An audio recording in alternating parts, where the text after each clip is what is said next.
तम सोमनाथम शरणम प्रपद्ये। हम सब मिलकर सोमनाथ महादेव आपको प्रणाम करते हैं। सौराष्ट्र देश विदेश अति रम्य, इस सुंदर रमणीय और रम्य भूमि पर भगवान महादेव जी ज्योतिर्मयम चंद्र कलावतंसम, चंद्र की कला का साक्षी स्वरूप। और आज के दिन पूर्णिमा के दिन सोमनाथ महादेव के दर्शन की बहुत महिमा है। कोई आपको पूछे कि सोमनाथ का दर्शन कब करना चाहिए, तो उसको आप कह सकते हैं कि पूर्णिमा का दर्शन, ये श्रेष्ठ, क्योंकि चंद्र के साथ हमारा सोमनाथ का जुड़ा है। ये चंद्र संबंधी स्थान है ना, चंद्र की तपस्थली स्थान है, कोई सामान्य स्थान थोड़ा। चंद्र की कला की तरह मनुष्य खिलता रहता है, चंद्र की तरह उसका स्वभाव शीतल बनता है।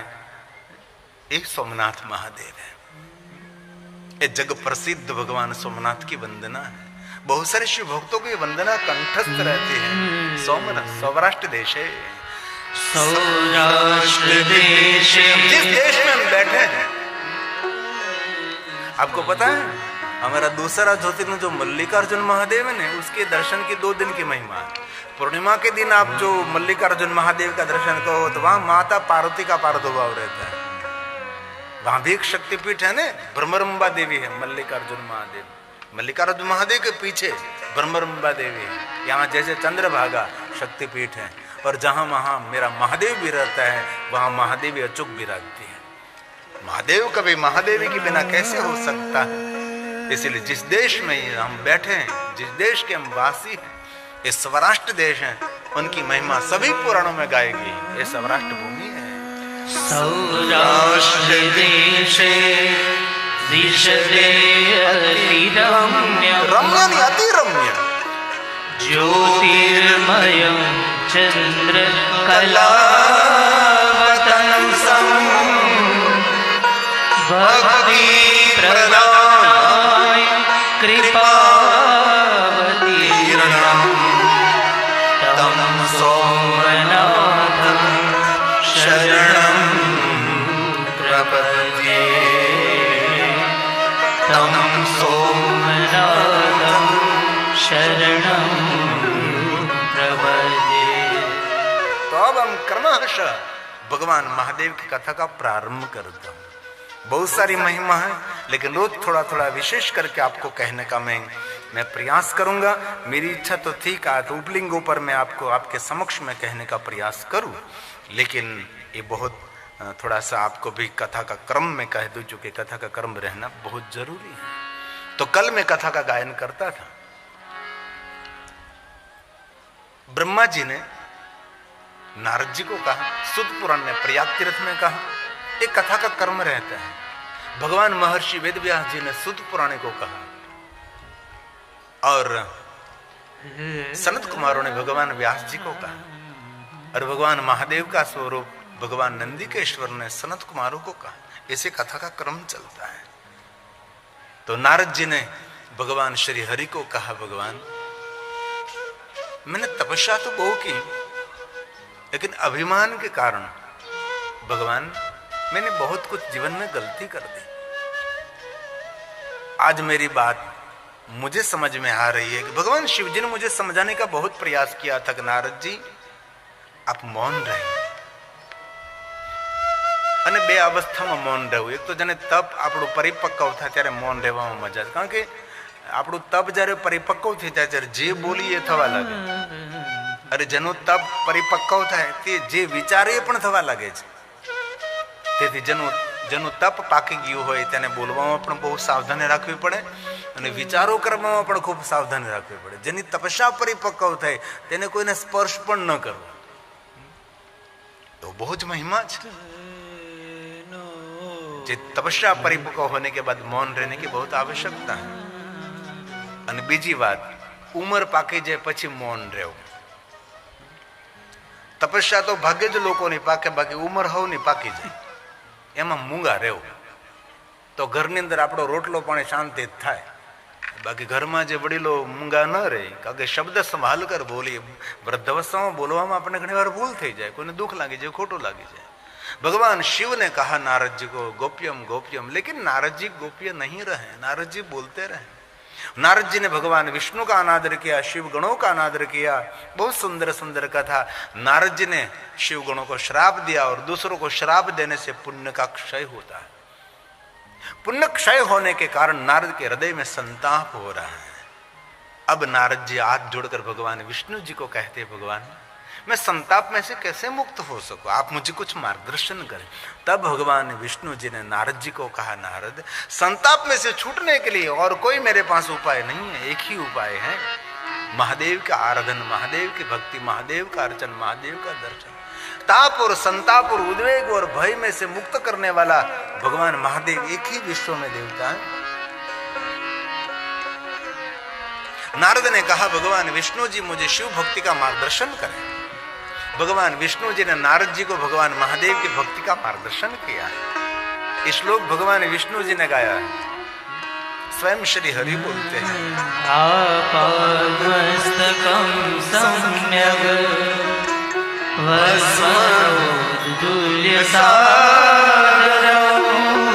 हे नारद, भगवान शिव की भक्ति का पहला अंग है बाल में भस्म का त्रिपुंड करें।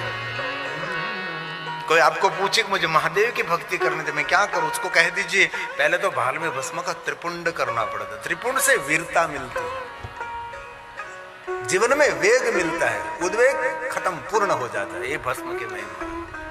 भगवान शिव जी अपने अंग पर भस्म धारण करते हैं, अपने अंग पर भस्म का लेपन करते हैं। शिव जी को प्रिय क्या है? भस्म प्रिय।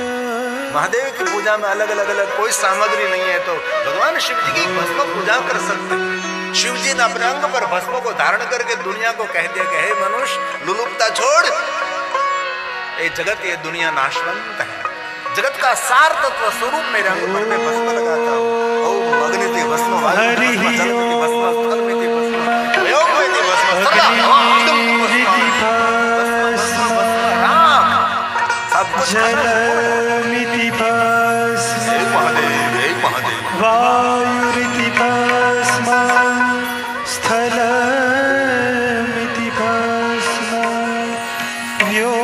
व्योमिति भस्म, सर्वगुं हवायुधं भस्म, मन्यतानि चक्षुराणि भस्मानि, मन के द्वारा चिंतन करे वो भी नाश, आंख के द्वारा देख रहे हो उसे भस्म नाश। इसलिए अंग पर भस्म का लेपन करना है भगवान महादेव का श्रेष्ठ आराधन भी है।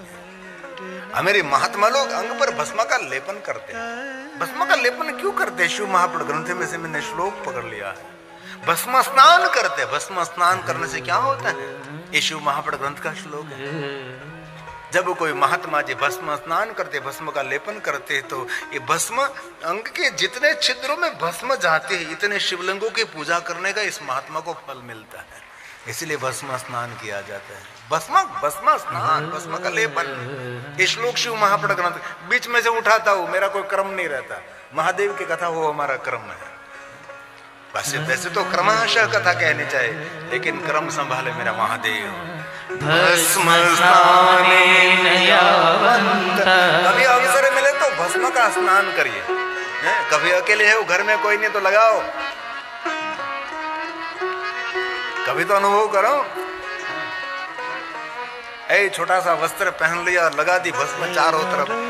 एक बार मैं, मेरी मातोश्री को याद होगा, बहुत मैं छोटा था, लगभग खबर नहीं 10वीं कक्षा में तो पढ़ता होगा कि पता नहीं, मुझे बहुत छोटा था तब। मैं एक बार मुझे ऐसा मन हो गया, मैंने छोटी सी एक धोती पहन ली, जिनको हम कोपिन कहते हैं, पहन ली मैंने।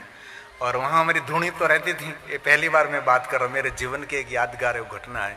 मेरी मातोश्री उनके साक्षी है, उसको याद है नहीं मुझे पता नहीं, लेकिन मुझे पता है, मुझे याद है कि एक बार मुझे ऐसी धुनी लग गई कि चलो मैं लगाता हूँ।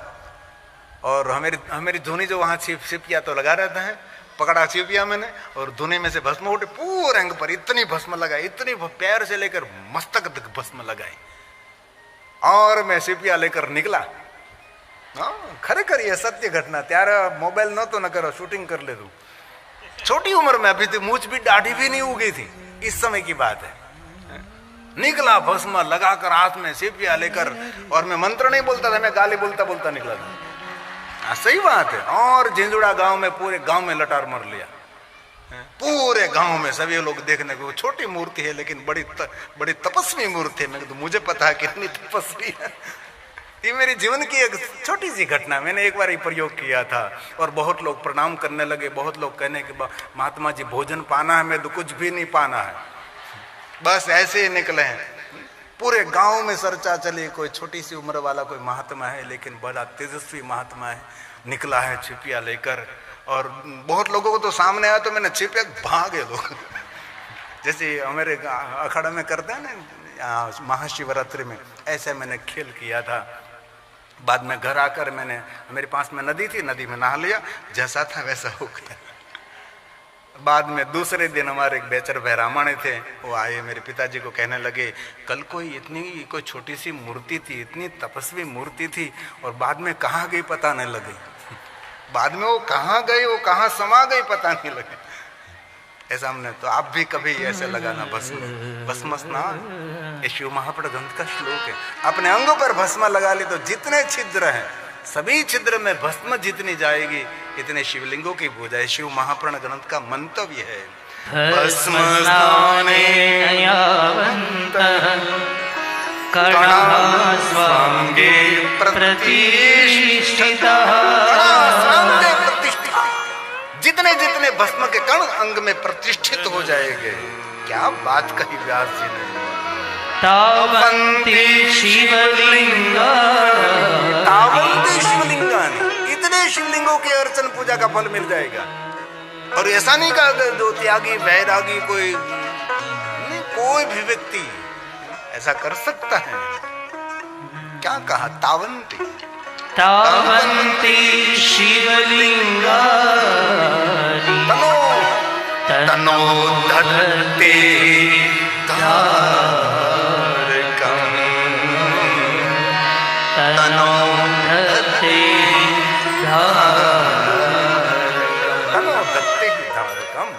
इतने शिवलिंग को धारण किया, ऐसा फल मिलता है। कभी आपने क्या केवू करू छे, बधा भस्म लगाने बेहू छे। वर्ल्ड रेकॉर्ड था बधा कपड़ा नहीं પહેરવાના એટલે થોડાક પહેરવાના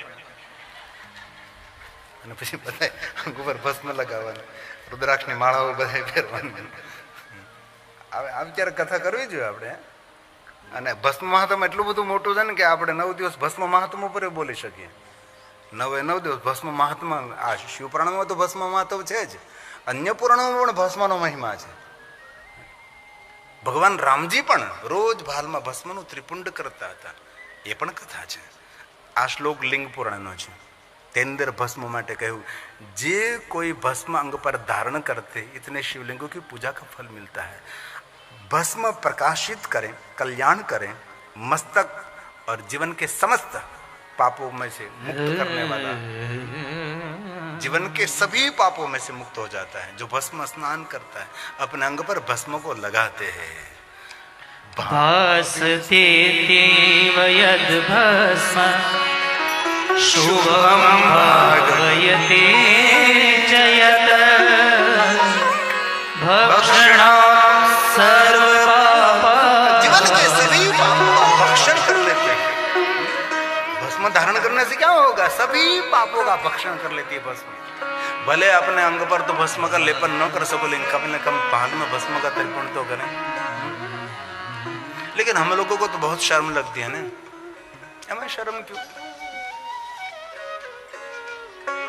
जो अपने भाल में भस्म का त्रिपुंड करते हैं उनके सभी पापों का भस्म भक्षण कर लेते हैं। भस्मेति परिकीर्तितः भस्मेति परिकीर्तितः। भस्म की जितनी महिमा गाई इतनी कम है, इसलिए भस्म का त्रिपुंड करें। महादेव के भक्तों का परिचय है भस्म का त्रिपुंड, ये वीरता का प्रतीक है। भाल में भस्म का त्रिपुंड करते हैं तो अंदर ही अंदर वीरता प्रकट होने लगती है। महात्मा लोग जो करते हैं ना ऐसे धाड़ धाड़, ऐसे 32 स्थानों पर ये 32 मंत्र भी कहा है शिव पुराण ग्रंथ में। लेकिन आप सबको मंत्र कंठस्थ नहीं हो। ओम नमः शिवाय, ओम नमः शिवाय, हर हर महादेव, हर हर महादेव, हर हर महादेव। एक शिवलिंग भी है, भस्मेश्वर महादेव है, और एक भस्मभूत महादेव है, और एक भस्मनाथ महादेव है। ऐसे बहुत सारे भगवान महादेव के शिवलिंग है। और अगले साल हमारी कथा है कहीं गांव में, वहाँ बबूतगिरी जी महात्मा हुए, बबूतगिरी जी अमरापुर में, बबूतगिरी जी वहाँ हुए। बबूतगिरी जी बहुत बहुत प्रतापी संत थे। अभी भी बबूतगिरी के समाधि की पूजा हो रही, अभी भी गांव के लोग बबूतगिरी को याद करते। जैसे हरदत्तपुरी यहाँ गांव है गोंडल के पास, मोवैया ना, मोवैया गांव में हरदत्तपुरी बापू, हरदत्तपुरी। अभी भी गांव की वहुआ वहां से निकलती है तो घूंघट निकाल कर निकलती। अभी भी समय यानी समाधि ने लाज काटे, आवी जीवंत समाधि हो, गिरी पूरी भारती। ये महिमा समाधि एक दिव्य स्थान रहता है। शंकर जी ने तो भस्म लगाए शमशान ईश्वा कीड़ा समरहर पेशाचा सहचरा सिता भस्म ले। क्या पुष्पदंत ने कह दिया, श्मशानेश्वा क्रीड़ा, महादेव को खेलने का मैदान। शमशान में भला कोई खेलने के लिए जाता है? मेरा महादेव तो शमशान में खेल रहा है। क्या पुष्पदंत की रचना है। महादेव के भक्तों को ये सभी रचना कंठस्थ रहती है। ये पुष्पदंत का शब्द प्रसाद है। कभी आपको अवसर मिले तो काशी में पुष्पदंतेश्वर महादेव है। तो काशी में जिनको महादेव मिले थे, ये पुष्पदंतेश्वर महादेव, स्वयं शंकर जी का दर्शन हुआ था, ये है पुष्पदंतेश्वर महादेव। और दूसरा है प्रत्यक्ष काशी प्रकाशा तापी मैया का तट पर, वहां भी पुष्पदंतेश्वर महादेव, वहां भी पुष्पदंत ने तपस्या की थी। और मैं गौरव से कहता हूँ, भगवान व्यास जी को महादेव मिले थे तो काशी नगर में मध्यमेश्वर महादेव में शंकर जी मिले थे। ये शंकर जी की महिमा है। श्मशानेश्वा क्रीड़ा स्मरहर पिशाचा सहचरा, चिता भस्माले श्रपिणुक रोटी परिकर, अमंगल्यं शीलम् तव भवगुणामेव मखिलम्, तथापि स्मर्तूणां वरद परमं मङ्गलमसि, वरद परमं मङ्गलमसि। अंग पर भस्म लगाने वाला, लेकिन जो कोई महादेव को याद करते हैं तो सबका मंगल करने वाला शिव है। शिव कौन है? लेकिन मुझे कभी कभी अंदर से इतना दुख होता है, दर्द होता है। बहुत लोग महादेव से दूर चले गए। अभी मैं एक ताजी घटना की बात करूं। हमारा निवास स्थान था, मुझे नहीं कहना चाहिए, लेकिन मेरा स्वभाव है, मैं कुछ पेट में नहीं रखता, इसीलिए मेरा पेट छोटा है। पेट में रखता उसका पेट बड़ा हो जाता है।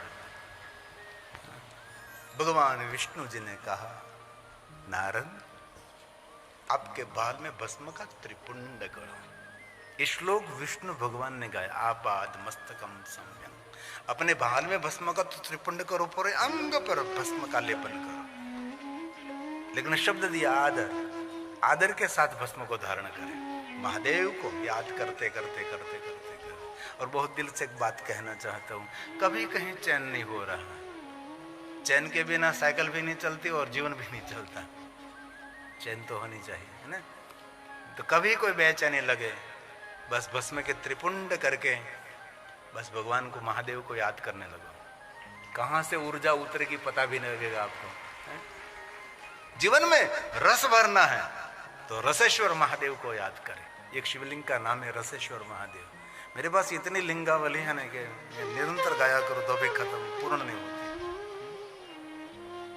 नारद बाल में भस्म का त्रिपुंड करो, आपका चित्त जो व्यग्र है वो शांत हो जाएगा।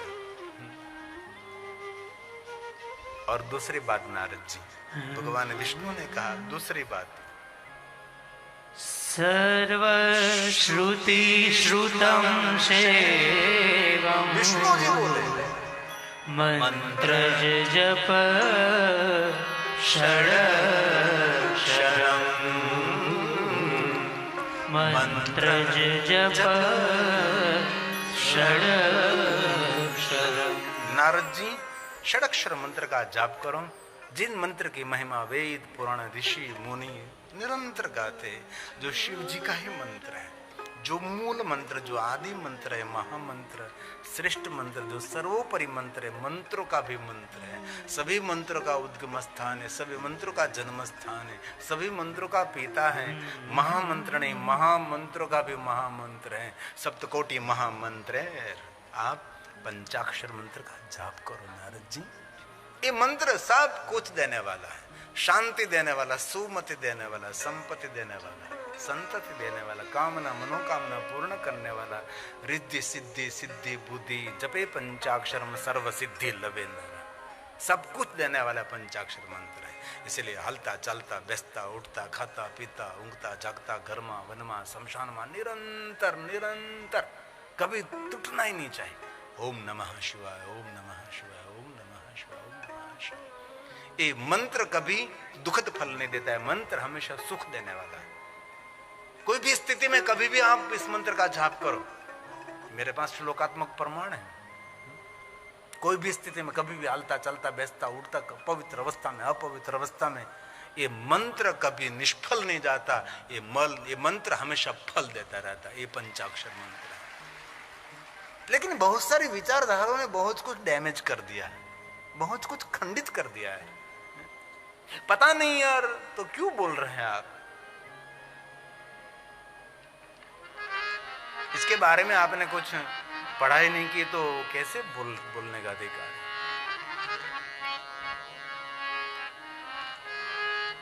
हमारी आस्था टीवी में बहुत सारे कथाकारों की शिव कथा आती है। शिव कथाकार की शिव कथा नहीं, कथाकारों की शिव कथा आती है। लेकिन मैं इसीलिए सुनता हूं कि मुझे कुछ वहां से कुछ मिले।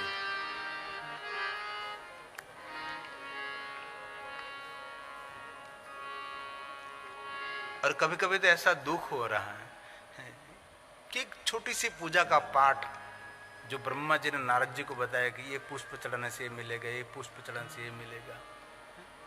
एक बार हमने बताया था कथा में विस्तार के, तो हमारी माँ ने मुझे बंद करा दिया। नहीं नहीं, ये सभी दुनिया तो ऐसी है, यहाँ आ जाएगी पत्ते तोड़ तोड़ सब चढ़ा देगी, यहाँ छिन्न भिन्न सब कुछ कर देंगे। इसलिए नहीं, दुनिया को गुमराह नहीं करना चाहिए। कथा को योग्य आकार देना वही कथाकार का कर्तव्य है। सुवर्णों को आकार देते उसको सुवर्णकार कहते हैं, लकड़ी को आकार देते लकड़ीकार कहते हैं, मिट्टी को आकार देते कुंभकार कहते हैं, चित्र को सुंदर आकार देते चित्रकार कहते हैं, संगीत को सुंदर आकार देते उसको संगीतकार कहते हैं, है ना। नृत्य को सुंदर आकार देते उसको नृत्यकार कहते हैं, दिल बहन उसको नृत्यकार कहते हैं। नृत्य को सुंदर आकार देते हैं, ये नृत्यकार है। इसलिए कथा वक्ता को बहुत सावधानी के साथ लोगों के सामने बात प्रस्तुत करनी चाहिए। विष्णु भगवान ने कहा नारद जी पंचाक्षर मंत्र का जाप करो, जो आदि मंत्र, मूल मंत्र, महामंत्र, श्रेष्ठ मंत्र, सर्वोपरि मंत्र, मंत्रों का भी मंत्र। दुनिया के सभी मंत्र आप ना कर सको, लेकिन एक ओम नमः शिवाय मंत्र का जाप करो। विश्व में जितने मंत्र हैं सभी मंत्र फल देने के लिए कार्यरत हो जाते हैं। ये पंचाक्षर मंत्र, ये ओम नमः शिवाय मंत्र है। मेरे पास बहुत सारे श्लोक हैं। आप कठिन कठिन मंत्र बोलकर महादेव का पूजन करें, लेकिन ओम नमः शिवाय मंत्र बोलकर शिव का पूजन करें तो अनंत कोटि गुना फल मिलता है। ये शिव महापुराण ग्रंथ में कहा। जरूर बिल्वपत्र चढ़ाते समय त्रिजलम त्रिगुणाकारम त्रिनेत्रम बोलना चाहिए, लेकिन आपको कंठस्थ नहीं है तो ओम नमः शिवाय बोलकर भी बिल्वपत्र भगवान महादेव को चढ़ा सकते हैं। अब विष्णु जी ने कहा नारद तीसरी बात सुनो। पहली बात भस्म का त्रिपुंड, दूसरी बात पंचाक्षर मंत्र, और तीसरी विष्णु जी बोले सर्वांगेषु प्रयत्नेन रुद्राक्षं शिववल्लभं धारय स्वाति सदभक्त्या समन्त्र विधिपूर्वकम्।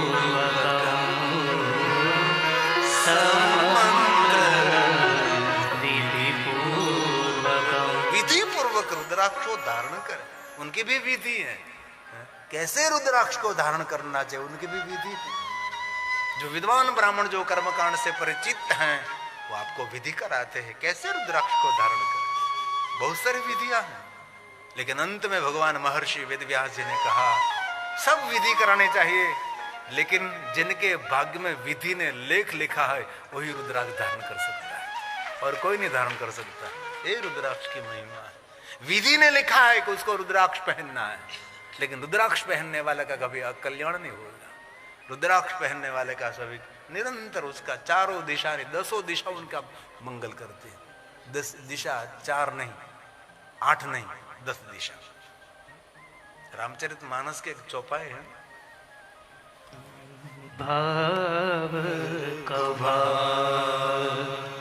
भावથી કુભાવથી આળસથી પ્રમાદથી જે ઈશ્વરને યાદ કરે છે 10 દિશાઓ તેનું મંગલ કરે છે। તમે જો તો ખરા, તેથી નિર્ભય રહો, કોઈના બાપની તાકાત નથી આપણું કોઈ અમંગલ કરી શકે, કારણ કે આપણે મહાદેવની ભક્તિ કરીએ છીએ, શંકરનું ભજન કરીએ છીએ।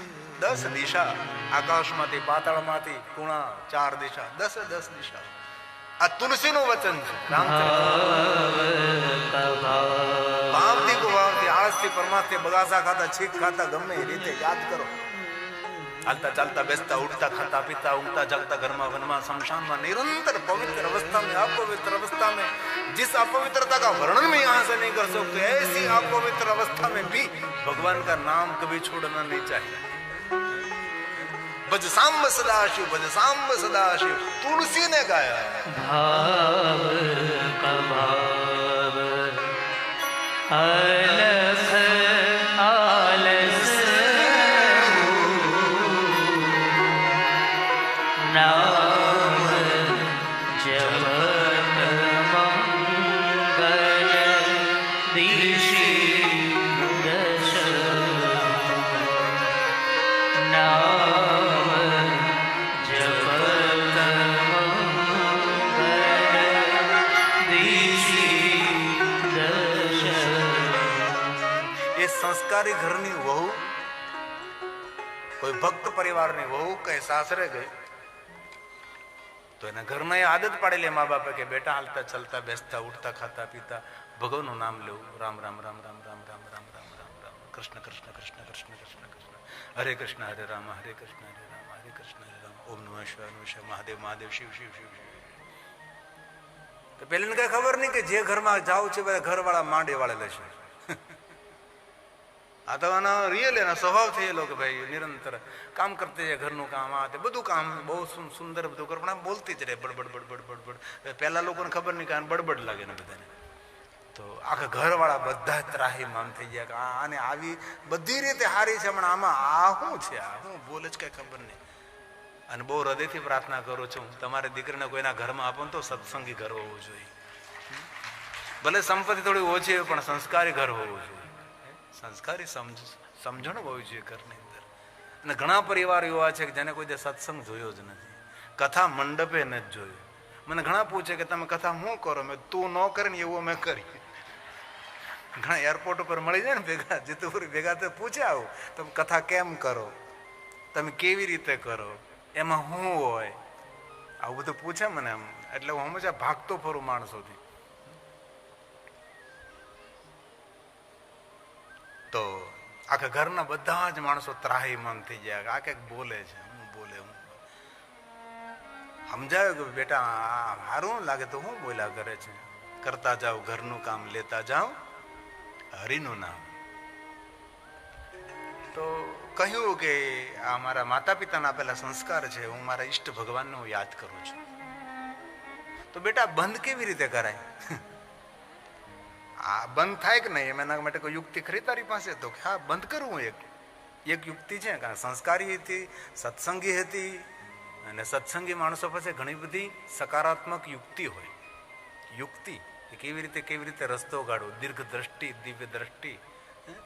તો એમને કહ્યું કે એક કામ કરીએ, હું બોલતી કાલથી બંધ થઈ જાઉં, પણ એક દિવસ બધા જ આપણે સાથે ઘરમાં બેસીને હું બોલાવું એમ તમારે બોલવાનું। તો કે ભલે। બધા આખો પરિવાર છો ભેગો, અને બધા ઘરમાં બેઠા, ને શરૂ કરું શ્રી રામ જય રામ.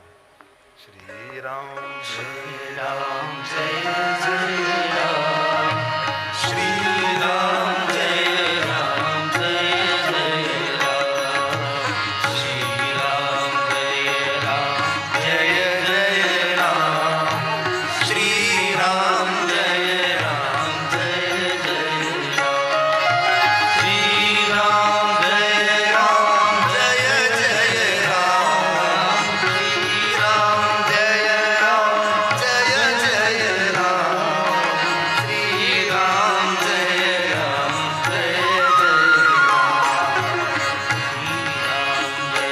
રામ, શ્રી રામ જય રામ જય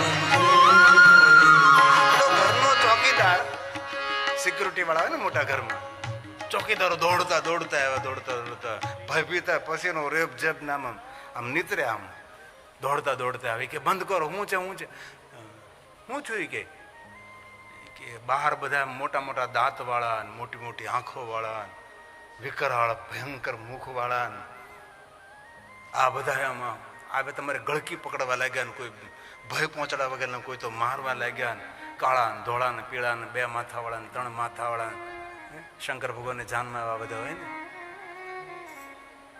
ઘરનાએ પૂછ્યું બધા કે બેટા પુત્રવધુ આ બધું શું છે?